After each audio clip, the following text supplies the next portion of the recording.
Nancy's gold necklace was missing. And that would have been bad enough, but what happened next was the kind of thing people in Lekki Phase 1 whispered about for weeks. The afternoon sun fell hard on the white walls of Nancy's mansion. The black gate stood open. Two expensive cars gleamed in the compound. The interlocking stones on the ground were so clean they almost shone. Everything in that house looked rich, polished, perfect. Everything except the old woman Nancy was pushing toward the gate. "Get out!" Nancy screamed, her voice sharp enough to make even the security man look away. "You heard me, Madam Linda. Get out of my house." Madam Linda almost stumbled. A dirty old bag rested on her head. It was stuffed with old wrappers, faded clothes, and a small plastic container with cracked edges. Her hands shook as she tried to hold the bag steady. Tears ran down her cheeks and disappeared into the deep lines of her face. "Madam Nancy, please," she cried, "I did not take your necklace. I swear on God, I did not touch it." Nancy's face was filled with rage. She was only 35, but at that moment anger made her look colder, older. Her expensive black wig sat neatly on her head. Gold bracelets clinked on her wrist. Her red lipstick was perfect. But her eyes were cruel. "Stop calling me that like I'm a fool," Nancy snapped. "You were the only one in my room this morning. The necklace was on my dresser. Now it is gone. So where is it?" "I don't know," Madam Linda said, crying harder now. "Maybe someone else took it. Please believe me." Nancy laughed, but there was nothing funny in it. "Someone else," she said. "Who? My chef? My driver? My dead parents?" That last part hung in the air like smoke. Madam Linda looked down. For a second, Nancy's jaw tightened. But only for a second. Then her anger returned twice as hard. "You have been acting too comfortable in this house," Nancy said, stepping closer. "I gave you work out of pity. Pity. I saw you in that old church at Aja last year, sitting outside like a beggar, and I felt sorry for you. I brought you here to help with small things, and this is how you repay me." The housemaid standing near the door lowered her eyes. Even the gardener at the far corner of the compound had stopped trimming the hedge. Nobody moved. Nobody spoke. Madam Linda wiped her face with the edge of her wrapper. Her voice broke when she spoke again. "I have served in this house for many years," she whispered. Nancy frowned. "What did you say?" Madam Linda looked up, but quickly looked down again, as if even eye contact was too heavy. "I said, I have served in this house for many years." Nancy folded her arms. "You started working here 8 months ago." Madam Linda swallowed. It was a small movement. But something about it made the air change. "No," the old woman said softly. "Not 8 months." Nancy stared at her. The security man near the gate shifted his weight. Somewhere outside the compound, a generator hummed from a nearby house. A bird cried from the mango tree by the fence. Still, inside that compound, it felt like the world had gone quiet. Nancy stepped forward again and jabbed a finger toward the gate. "Leave before I call the police." Madam Linda fell to her knees. The dirty bag slid from her head and landed on the ground with a weak thud. An old blouse slipped out, a rusted hair comb, a rolled-up photograph tied with a rubber band. "Please," she begged, "do not send me out like this, not like this." Nancy looked disgusted. "Then you should have thought of that before stealing from me." "I did not steal from you," Madam Linda cried. Her voice rose suddenly, stronger than before, full of pain and fear and something deeper, something that had been hidden for too long. "Nancy, listen to me. Please, listen to me just once." Nancy's face darkened at the sound of her name. "How dare you?" "I'm begging you," Madam Linda said. "Please." Nancy bent down, grabbed the woman by the arm and tried to pull her up. "Stand up and leave. I don't want this drama in my house." And then Madam Linda said the one thing Nancy never expected. "I'm your mother." Nancy froze. Her hand slipped away. For one strange second, it was as if the whole compound stopped breathing. The old woman was still crying, but now her tears came with trembling lips, with years of pain breaking open. Nancy blinked once, then twice. "What did you say?" she asked. Her voice was no longer loud. It was thin, unsteady. Madam Linda looked straight at her for the first time. "I said," she whispered, "I am your mother." The words hit Nancy like cold water. She stepped back. "No," she said quickly. No, that is nonsense. Are you mad? Are you trying to save yourself with some dirty story? Madame Linda shook her head. I am not lying. Nancy gave a short, bitter laugh. But it shook at the edges. My parents are dead. Chief and Mrs. Adebayo were my parents. They raised you, Madame Linda said. Nancy's face changed, not fully, not yet. But the confidence in it cracked. You are lying, Nancy said again, though this time she sounded like she was trying to convince herself. Madame Linda slowly reached to her chest, breathing hard. Then, with trembling fingers, she pulled the neck of her faded blouse aside and shifted the cloth lower from her right shoulder. There, on her upper arm, was a dark birthmark.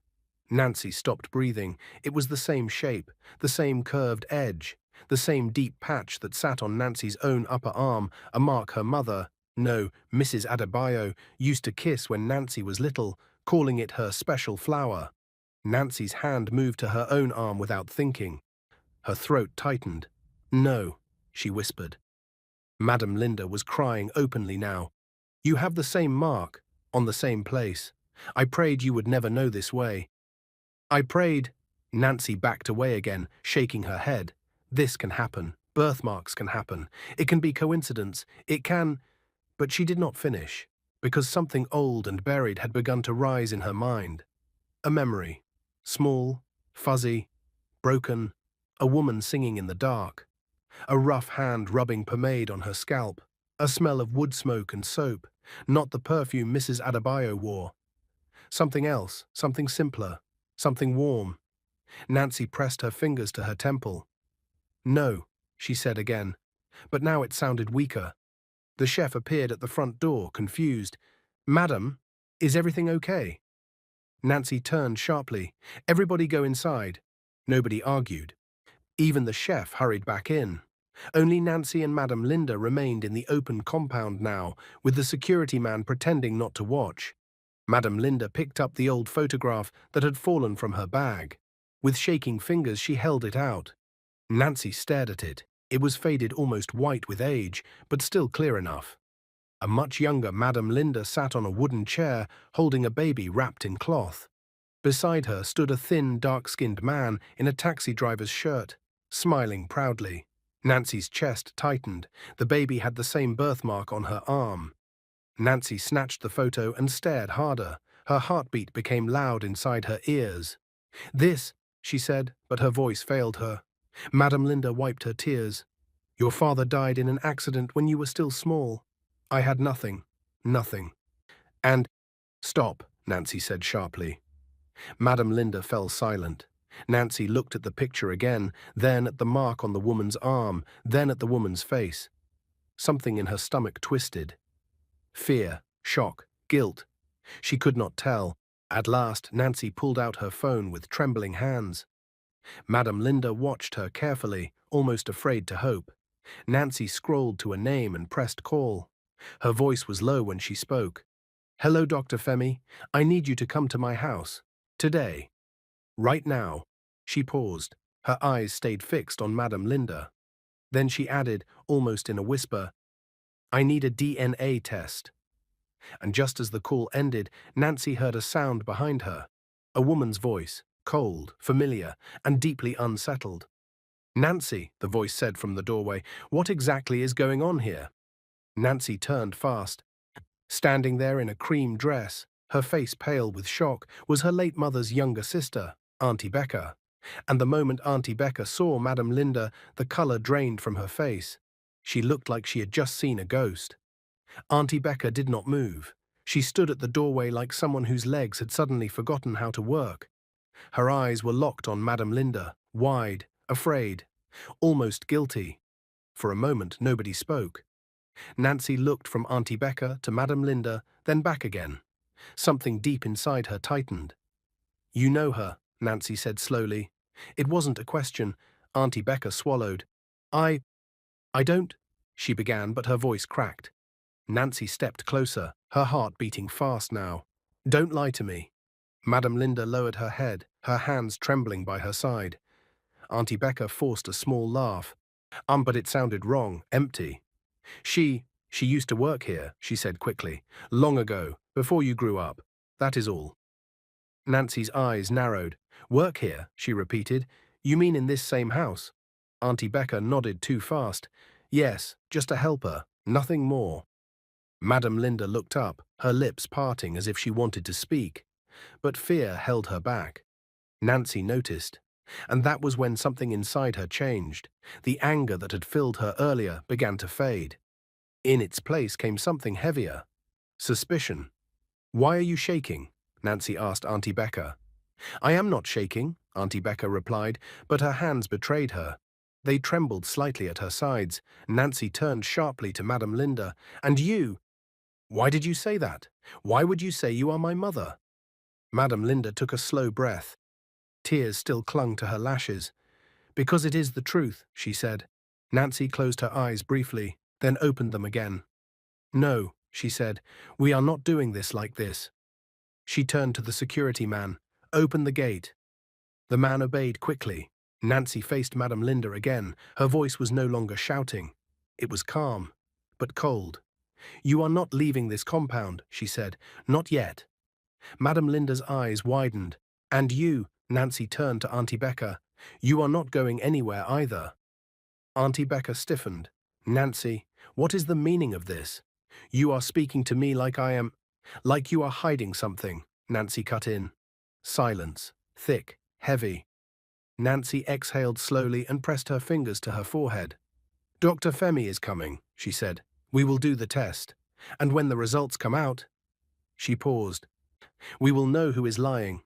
Madame Linda nodded quietly. Auntie Becca looked away. The house felt different that evening, too quiet, too tense. Nancy sat alone in the large living room, staring at nothing. The air conditioner hummed softly above her, but she barely felt it. Her mind was loud, too loud. Memories came and went, like broken pieces of a puzzle. Her childhood, her mother, Mrs. Adebayo, holding her close. Her father, Chief Adebayo, laughing loudly at dinner. But now, there were gaps, strange gaps, moments she could not fully remember, faces that blurred when she tried to focus, voices that faded just when they started to make sense.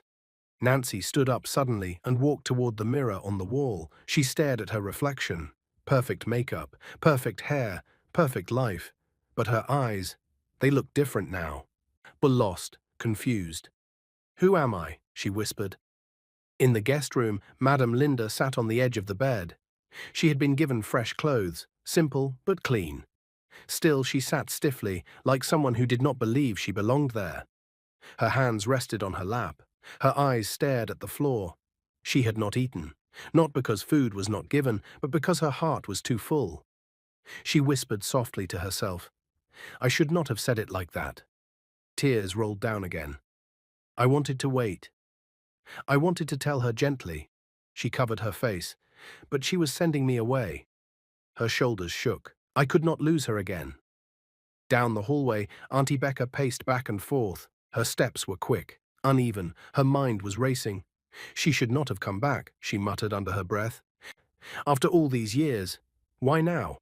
She stopped suddenly. What if Nancy finds out everything? Her chest tightened. No. No. I cannot let that happen.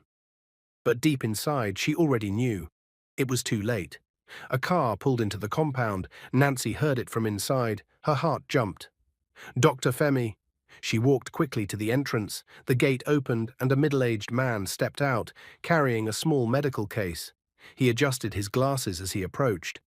Nancy, he said gently, you sounded serious on the phone. I am, Nancy replied. She did not waste time.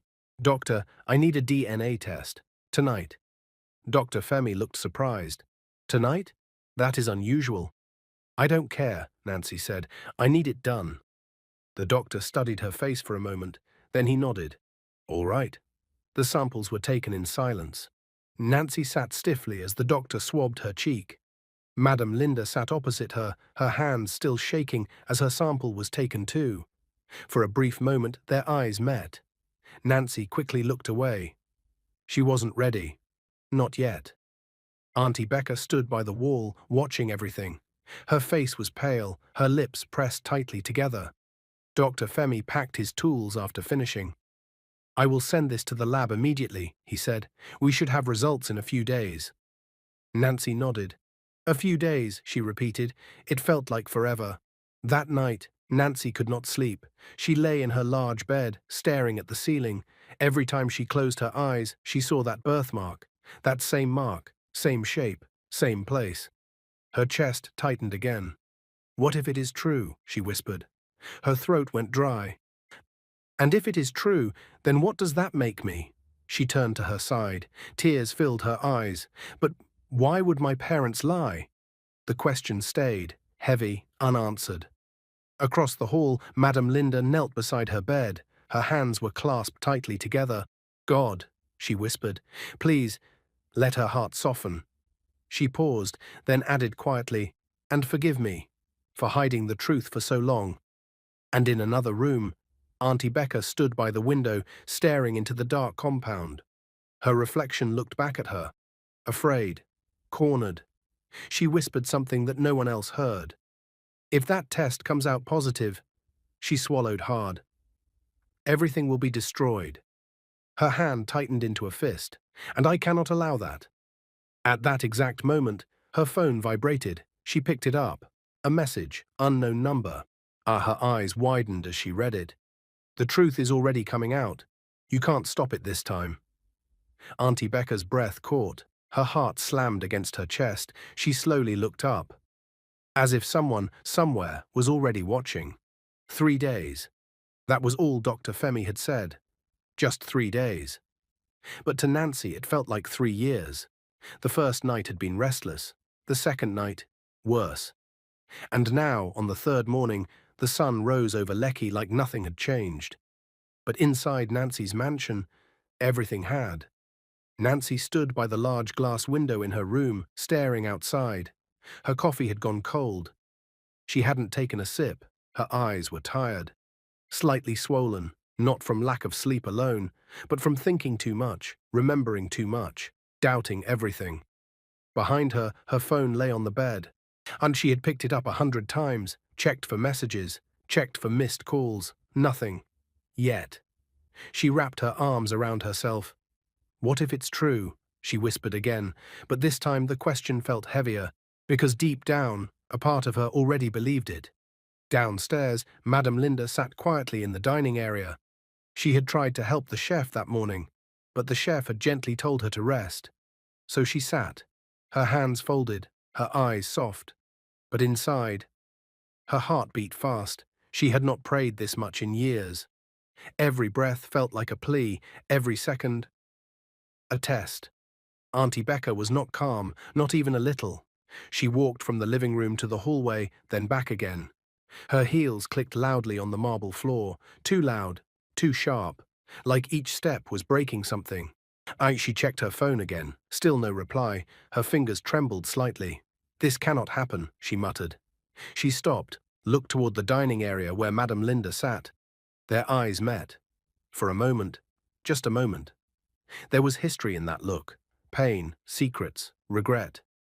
Then Auntie Becca looked away quickly.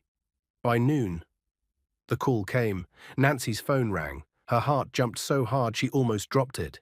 She stared at the screen. Dr. Femi. Her fingers hesitated. Then, she answered. Hello? Her voice was low, careful. Hello, Nancy, the doctor said. His voice was calm but serious. Nancy swallowed. You have the results? A pause. Then, yes. Nancy closed her eyes. Say it, she whispered. Another pause, longer this time. Then Dr. Femi spoke. The DNA test confirms a biological match. Nancy's eyes flew open. Her heart stopped. What? She breathed. It is a 99.9% match, the doctor continued. Madame Linda is your biological mother. Silence. Nancy couldn't speak. Her hand shook. Her chest tightened. The world around her blurred. She didn't remember ending the call. She didn't remember how her legs moved. All she knew was she was walking. Fast. Down the stairs. Toward the dining area. Toward Madame Linda. Madame Linda looked up as Nancy entered. Their eyes met. And something changed. Nancy's face. It was no longer angry. It was broken, torn, confused, filled with pain. You, Nancy said, her voice shaking. It's true.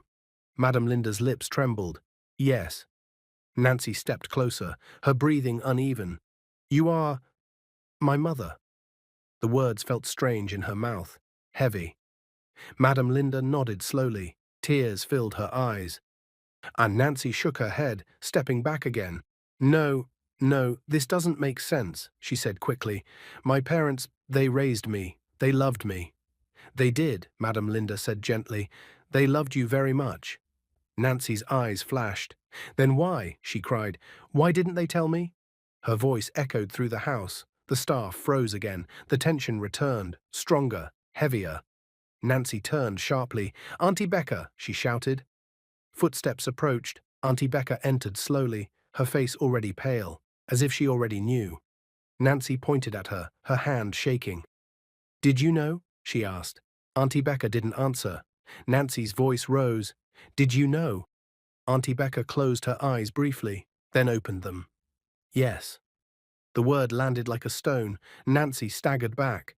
You knew, she whispered. Auntie Becca nodded. Nancy laughed, but it was broken. You knew, all these years, and you said nothing? Auntie Becca stepped forward. Nancy, listen to me. No, Nancy snapped. You listen to me. This woman, she pointed at Madame Linda, has been in my house, serving me, while I treated her like… Her voice broke. She couldn't finish. Tears filled her eyes. Madame Linda looked down. Her heart ached. Nancy wiped her face quickly, angry at her own tears. Explain, she said. Her voice was cold again. But now, it was pain wearing a mask. Auntie Becca took a deep breath. This happened many years ago, she began slowly. Nancy folded her arms tightly. I'm listening. Auntie Becca glanced at Madame Linda, then back at Nancy. Your parents could not have children, she said. They tried for years. Hospitals, prayers, everything. Nancy's chest tightened. They were desperate, Auntie Becca continued. Then one day, they met her. She nodded toward Madame Linda. Nancy's eyes followed. Madame Linda sat still, quiet, waiting. She had just lost her husband, Auntie Becca said softly. A taxi driver. He died in an accident. She had nothing, no money, no support, just a baby. Nancy's heart skipped. Auntie Becca's voice lowered. That baby was you. Nancy felt her knees weaken.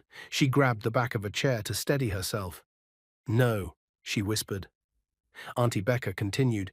Your parents begged her. They promised to give you a better life, education, comfort, everything she could not afford. Nancy shook her head slowly. They begged her to give them her child, Auntie Becca said. Silence, heavy, painful. Nancy turned slowly to Madame Linda. Han, is that true? She asked. Madame Linda nodded, tears falling freely now. I didn't want to, she whispered. I cried for days. I held you so tight, I didn't want to let go. Nancy's chest tightened painfully. But I had no choice, Madame Linda continued. I had nothing. I could not even feed you properly. Your father was gone. I was alone. She wiped her tears. They promised to take care of you, to give you everything I could not. And they allowed me to stay, as a nanny, so I could still see you. Nancy's breath caught. What? She whispered. Madame Linda nodded. I stayed in this house, she said. I watched you grow. I carried you. I fed you. I sang to you at night. Nancy's eyes widened. The memory came back. That voice, that song, the smell of wood smoke. It wasn't a dream. It was real. You, Nancy said slowly. That was you. Madame Linda nodded again. Yes. Nancy staggered back. Tears streamed down her face now. And I treated you like… She couldn't finish. Her voice broke again. Her heart cracked open. Auntie Becca stepped forward gently. We wanted to tell you, she said, but your parents, they were afraid. They didn't want to lose you. Nancy looked at her sharply. Lose me? She echoed. Auntie Becca nodded. They thought, if you knew, you might choose her. Nancy turned slowly, looked at Madame Linda again. Her real mother, standing there, broken, humble, loving. Nancy's lips trembled. Her knees finally gave way. She dropped to the floor, and in a voice that shook with pain, regret, and something deeper, she whispered, "Why didn't anyone tell me? Before I became this person?" Silence filled the house. On even the air felt heavy. And then, Nancy slowly lifted her head. Her eyes met Madame Linda's, full of tears, full of regret, full of something that was just beginning to grow. But before she could speak again, a loud knock echoed from the gate, sharp, urgent. Everyone froze. The security man rushed in. "Madam," he called, "there are police officers at the gate." Nancy's heart skipped. "Police?" she repeated. The man nodded nervously. "They said they are here about a stolen gold necklace." Nancy's eyes widened, her breath caught, and slowly, very slowly, she turned back to Madame Linda. The air in the mansion turned cold. "Police," Nancy repeated, her voice barely above a whisper. The security man nodded again. "Yes, madam. They are at the gate. They said it's urgent." Nancy's heart began to race. Behind her, Madame Linda sat frozen, her hands gripping the edge of her wrapper. Auntie Becca's face changed instantly, not shock, not confusion, fear, deep, sudden fear, Nancy noticed. And that was when something inside her clicked. Slowly, very slowly. She turned to face Auntie Becca. "You called them," Nancy said. It wasn't loud, but it hit harder than a shout. Auntie Becca shook her head quickly. "No, Nancy, don't lie," Nancy snapped. Her voice echoed across the room, the same sharp voice she had used earlier, but now it carried something else, clarity. Auntie Becca stepped back slightly. "I didn't—" Nancy took a step forward. "From the moment you walked in and saw her," Nancy said, pointing toward Madame Linda, "you looked like you had seen something you buried." Auntie Becca's lips parted. No words came out. Nancy's eyes narrowed. "And then a few days ago, someone sent you a message," Nancy continued. "I saw your face that night. You were afraid." Auntie Becca froze. Nancy's voice dropped. "Who are you trying to protect?" Silence. Heavy, uncomfortable. Then, the knock came again, louder this time. "Madam," the security man called again. "They are asking to come in." Nancy didn't break eye contact. "Let them in," she said. Moments later, 2 police officers stepped into the compound. Their uniforms were neat, their faces serious. Behind them stood a young man. Nancy frowned. She knew him. He was one of the junior staff in the house, the new cleaner. His name was Chica. Nancy's heart tightened. The first officer stepped forward. "Good afternoon, madam," he said politely. "We received a report of theft. On a gold necklace." Nancy nodded slowly. "Yes," she said, "I reported it." Her eyes shifted. To Chike. "Step forward," she said. Chike hesitated, then stepped forward. His eyes were red, like he had been crying. Nancy's voice was calm now, too calm. "What is going on?" she asked. The second officer spoke this time. "This young man came to the station this morning," he said. "He said he has information about the missing necklace." Nancy's gaze sharpened. "Information," she repeated. Cheek's lips trembled. I'm sorry, madam," he said. Nancy's chest tightened. "Sorry for what?" Chike dropped to his knees. "I took it," he said. Silence exploded across the room. Nancy blinked. Once, twice. "What?" she whispered. "I took the necklace," Chike repeated, his voice shaking. "I was cleaning your room that morning. I saw it. I don't know what came over me. I needed money. My mother is sick." Nancy's head spun. Her hands felt cold. "And where is it now?" she asked. Chaka reached into his pocket slowly and brought out a small cloth. He opened it. Inside, the gold necklace. Nancy stared at it. Her breath caught. The room felt smaller, too small. The officer stepped forward and took the necklace carefully. "We were going to bring it directly to you," he said, "but since this matter involves your staff, we thought it best to come in person." Nancy didn't respond. She couldn't. Her mind was replaying everything. Her shouting, her anger, her accusations. The way she had pushed Madame Linda. The way she had looked at her, like she was nothing. Like she was a thief. Nancy slowly turned. Madame Linda was still seated, still quiet. Still humble, even now, even after everything. Tears filled Nancy's eyes again, but this time, they burned. Auntie Becca let out a breath she didn't realize she had been holding. Relief, but it didn't last. Because Nancy turned to her again, and this time, Nancy's eyes were different. Not confused, not broken, clear. "You knew she didn't steal it," Nancy said. Auntie Becca stiffened. You knew," Nancy repeated. Her voice was stronger now, stronger than it had ever been. Auntie Becca shook her head. "Nancy, listen." "No," Nancy said firmly. "Now you will listen." She stepped closer. "You saw her that day. You recognized her, and instead of telling me the truth, you kept quiet." Auntie Becca swallowed hard. Nancy continued. "And when things started getting out of control, when she said she was my mother, when the truth started coming out," her voice dropped. "You tried to distract me." Auntie Becca's eyes widened. Nancy's gaze hardened.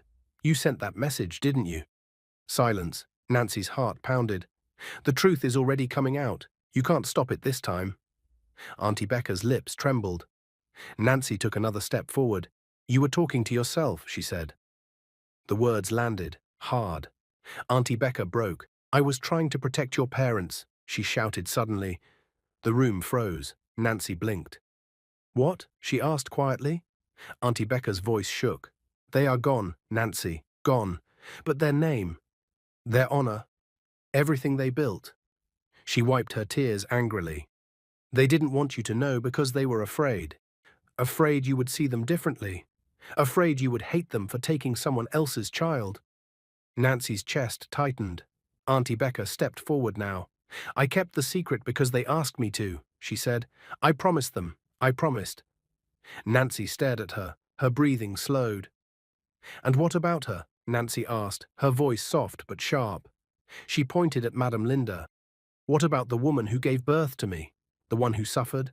The one who stayed here all those years just to be close to me?" Auntie Becca didn't answer. Nancy's eyes filled again. "You protected the dead," she said, "but you ignored the living."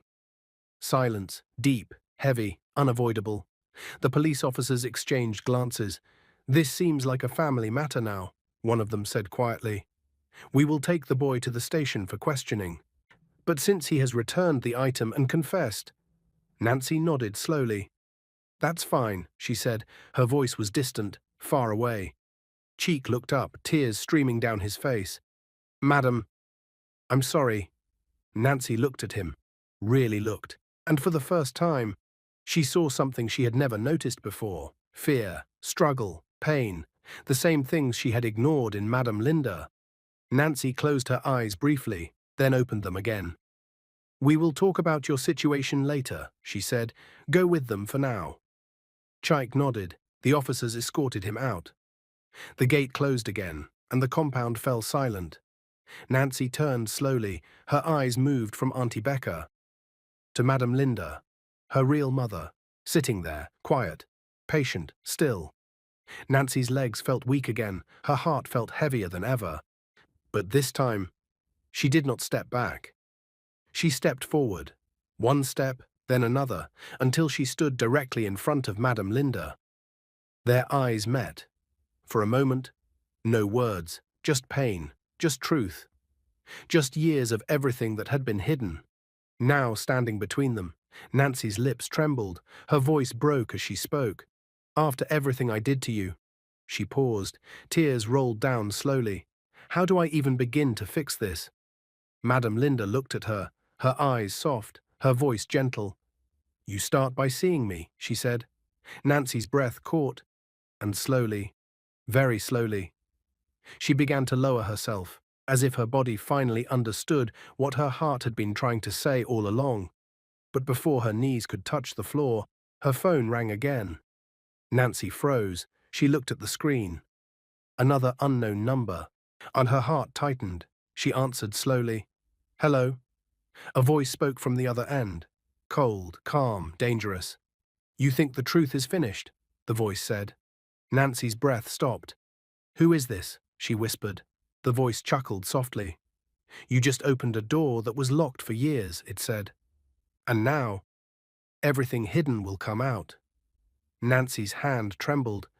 "What do you mean?" she asked. The line went silent for a second. Then, "You are not just her daughter." the voice said slowly. Nancy's heart pounded. You are the reason your real father died. The call ended. Nancy stood frozen. Her phone slipped slightly in her hand. Her eyes widened, and slowly, very slowly, she turned back to Madame Linda. You are the reason your real father died. The words would not leave Nancy's mind. They echoed. Again, and again, and again. Nancy stood frozen in the middle of the living room, her phone still in her hand.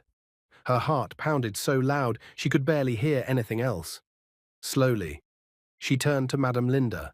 Her lips trembled. What does that mean? She asked. Her voice was small now, like a child. Madame Linda looked confused. What are you saying? Nancy swallowed hard. The caller said, she paused, struggling to breathe properly, that I am the reason my real father died. Silence. Auntie Becca gasped softly. Madame Linda's eyes widened. No, she said quickly. No, that is not true. Nancy stepped closer. Then tell me, she said. Tell me everything. No more secrets. Madame Linda's hands shook. She looked down, then up again. Tears filled her eyes. I will tell you, she whispered. They sat together, for the first time. Not as employer and nanny, but as mother and daughter, even though the word still felt new, still heavy, still strange. Nancy sat on the couch. Madame Linda sat opposite her. Auntie Becca stood near the window, silent now, listening. Madame Linda took a deep breath. Your father, she began, was a good man. Nancy listened closely. He was a taxi driver, Madame Linda continued. He worked day and night to take care of us. We were not rich, but we were happy. A small smile touched her lips, then faded. One night, he got a call for a late trip. I begged him not to go. I told him to rest, but he said we needed the money. Nancy's chest tightened. Madame Linda's voice shook now. That night, there was an accident. Nancy's hands clenched. A truck lost control on the road, Madame Linda said. It hit his taxi. She paused. Tears rolled down slowly. He died instantly. Silence, heavy, painful. Nancy swallowed hard. Where was I? She asked softly. Madame Linda looked at her. You were with me, she said. You were just a baby. You were crying that night, crying so much. Nancy's heart sank. Madame Linda reached for her chest. I was trying to calm you, she said. I was tired. I had not slept. I was weak. Her voice broke. And when he got the call, I told him to go. I told him we needed the money for your food, for your medicine. Nancy's breath caught. Madame Linda shook her head. I blamed myself for years, she whispered. I thought, if I didn't tell him to go, he would still be alive. Nancy felt something break inside her. Slowly, she understood the caller's words, twisted, cruel, wrong. And you were not the reason, Nancy said softly. Madame Linda looked at her. Nancy's eyes filled with tears. You were trying to take care of me, Nancy continued. You did what any mother would do. Madame Linda covered her face. I still carry that pain, she said. Nancy stood up slowly. Her legs felt weak, but this time, she didn't stop. She walked toward Madame Linda, step by step, until she stood right in front of her. Their eyes met. Nancy's voice shook. I am sorry. The words were simple, but heavy. I am so sorry, she said again. Tears streamed down her face, for shouting at you, for pushing you, for treating you like you were nothing. Her voice broke. You were my mother. And I didn't even see you. Madame Linda looked up at her. Her own tears fell freely now. Nancy slowly went down on her knees. Right there, on the cold marble floor. I don't deserve your forgiveness, she said, but please forgive me. The room fell silent. Auntie Becca turned away, wiping her own tears. Madame Linda stared at Nancy, her daughter, her child, the one she had carried, the one she had given away, to give her a better life. Slowly, very slowly, she reached out. Her hands trembled as they touched Nancy's face. My child, she whispered. Nancy broke. She leaned forward, holding her mother tightly, crying, not quietly, not softly, but deeply, like something inside her had finally opened. Madame Linda held her back, tight. warm, real. "I forgave you the moment you were born," she said gently. Nancy cried harder. That evening, the house felt different, lighter, softer, peaceful. For the first time in days, there was no tension, only quiet understanding. Nancy walked through the house slowly, looking at everything, but seeing it differently. The workers, the security man, the chef, even the walls. Everything felt human now, not just perfect, not just rich. Human. She stopped at the doorway of the guest room. Madame Linda was inside, folding clothes neatly. Simple clothes. Nancy stepped in. "Mom?" she said softly. The word felt new, but right. Madame Linda turned. Her eyes filled again. Nancy smiled weakly. "Not here," she said. "You are not staying here." Madame Linda frowned slightly. "What do you mean?" Nancy took her hand gently. "You are coming with me," she said. Minutes later, Madame Linda stood in Nancy's master bedroom. The large bed, the soft curtains, the polished floor. Everything felt too big, too fine. "Aunt, this is your room now," Nancy said. Madame Linda shook her head quickly. "No, no, I cannot." "Yes," Nancy said firmly. "You can." She smiled through her tears. "You gave me everything, even when you had nothing." She squeezed her hand gently. "It's my turn now." Madame Linda's lips trembled. She couldn't speak. That night, Nancy lay in bed. But she didn't sleep. She stared at the ceiling. Tears slipped quietly down her face, not loud, not heavy, just soft. Because now, she understood. Every time she remembered how she had shouted at her mother, how she had pushed her, how she had called her a thief, her heart ached deeply. But she didn't look away from the pain. She held it. Because she knew that pain would remind her to never become that person again. Days turned into weeks, and slowly, the house changed. Madame Linda no longer walked with fear. She laughed more, smiled more, rested more. Nancy made sure of it. She bought her new clothes, took her to the best doctors, made sure she ate well. But more than anything, she gave her respect, real respect. One afternoon, Nancy stood in the compound, watching the workers. She noticed how one of the new staff struggled to carry a heavy load. Before, she would have ignored it. Now, she walked over. "Let me help you," she said. The young girl looked shocked. "Madam?" Nancy smiled. "We are all human," she said. And that was the moment Nancy truly changed. Not when she found out the truth, not when she cried, but when she chose to treat everyone with dignity. But every night, when the house was quiet, Nancy would lie awake, tears slipping down her face, remembering, regretting, learning, yes, growing, because some mistakes, you don't forget, you learn from them. If you like this story, comment, share, and subscribe to our channel for more interesting stories.